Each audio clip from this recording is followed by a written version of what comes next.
अस्सलाम वालेकुम। मेरा नाम सलमान अहमद ख़ान है और मैं पंजाब हेल्थ केयर कमीशन का एक्स एम्प्लॉय हूँ। आज हम बात करेंगे कि पंजाब हेल्थ केयर कमीशन से हॉस्पिटल को किस तरह से रजिस्टर्ड करवाया जा सकता है। जी, सबसे पहले हम ये बात करेंगे कि पंजाब हेल्थ केयर कमीशन ने हॉस्पिटल को कितनी कैटेगरीज़ में डिवाइड किया हुआ है। तो मेनली 2 कैटेगरीज़ हैं, कैटेगरी 1 हॉस्पिटल और कैटेगरी 2 हॉस्पिटल। फिर फर्दर इन दोनों कैटेगरीज़ की आगे मज़ीद बाइफरकेशन है जो आगे चल के हम बात करेंगे। जी, कैटेगरी 1 हॉस्पिटल की बात करें तो इसमें फ़र्दर 3 मज़ीद कैटेगरीज़ हैं। इसकी रजिस्ट्रेशन फ़ीस ₹10,000 है और आगे फ़र्दर इनकी बाइफरकेशन जो है उसकी लाइसेंस फ़ीस डिफरेंट है, जो कि आप देख भी सकते हैं कि अप टू 300 बेड्स जो है उसकी लाइसेंसिंग फ़ीस ₹8 लाख है।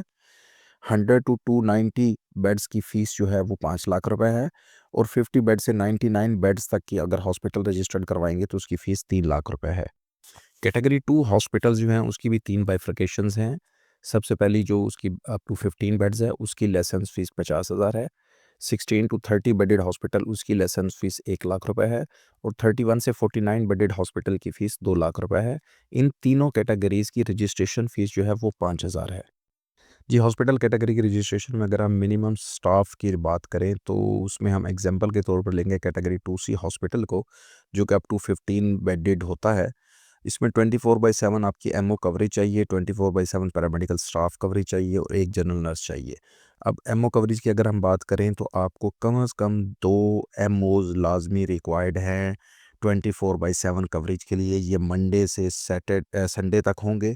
इसी तरह से जो हमारा पैरामेडिकल स्टाफ है वो भी मंडे से संडे तक होगा और 24/7 12-12 घंटे की शिफ्ट में हम उनको चला सकते हैं।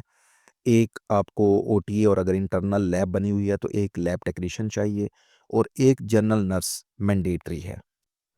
अब हमें जो डॉक्यूमेंट रजिस्ट्रेशन के लिए रिक्वायर्ड हैं वो किन-किन पर्सनल्स के चाहिए होंगे, उसमें ऑनर आ जाता है, हॉस्पिटल मैनेजर आ जाता है, सर्विस प्रोवाइडर जो मेनली हमारा हॉस्पिटल इंचार्ज होगा, कंसल्टेंट्स, एमओज़ और पैरामेडिकल स्टाफ जिसमें nurses, dispenser, lab technician, OT assistant या ओटी टेक्नीशियन होंगे।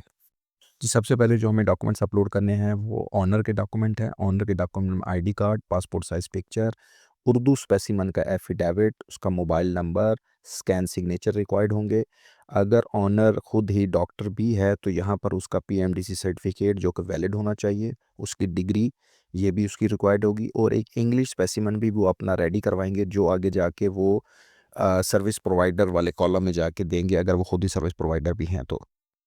नेक्स्ट जो हमारा कॉलम होगा जहाँ पर हॉस्पिटल मैनेजमेंट की बात की जा रही होगी तो वहाँ पर हमें हॉस्पिटल मैनेजर के डॉक्यूमेंट अपलोड करने होंगे। ये हमारा कोई नॉन डॉक्टर भी हो सकता है और डॉक्टर भी हो सकता है। अगर नॉन डॉक्टर होगा तो देन उसका आईडी कार्ड और पासपोर्ट साइज़ पिक्चर अपलोड होगी और अगर कोई डॉक्टर है तो देन उसका पीएमडीसी सर्टिफिकेट, उसका इंग्लिश स्पेसिमेन का एफिडेविट, उसका डिग्री ये उसका अपलोड होगा। नेक्स्ट जो है डॉक्यूमेंट हमें रिक्वायर्ड है वो है सर्विस प्रोवाइडर के। ये कोई डॉक्टर भी हो सकता है और कोई कंसल्टेंट भी हो सकता है। तो इनके जो डॉक्यूमेंट हमें रिक्वायर्ड होंगे वो आईडी कार्ड है, पासपोर्ट साइज़ पिक्चर है, पीएमडीसी सर्टिफिकेट है जो कि वैलिड होना चाहिए, डिग्री है, इंग्लिश स्पेसिमेन का एफिडेविट है, मोबाइल नंबर और स्कैन सिग्नेचर ये हमें रिक्वायर्ड होंगे। जी, स्टाफ में हमारे पास नर्स, एलएचवी या कम्युनिटी मिडवाइफ़ अगर हम अपॉइंट करते हैं तो उनको जो डॉक्यूमेंट हमें रिक्वायर्ड होंगे, वो उनका आईडी कार्ड है, पासपोर्ट साइज़ पिक्चर है, पाकिस्तान नर्सिंग काउंसिल से रजिस्ट्रेशन का एविडेंस है जो पीएनसी कार्ड होता है नॉर्मली, ये वैलिड होना चाहिए, उनका डिग्री, डिप्लोमा और मोबाइल नंबर होगा। जी, पैरामेडिकल स्टाफ में हमारा dispenser, lab technician, OT technician या ओटी असिस्टेंट आ जाते हैं। इनके जो डॉक्यूमेंट हमें रिक्वायर्ड होंगे वो इनका आईडी कार्ड होगा, पासपोर्ट साइज़ पिक्चर होगी, पाकिस्तान मेडिकल फैकल्टी का डॉक्यूमेंट होगा और उनका मोबाइल नंबर होगा।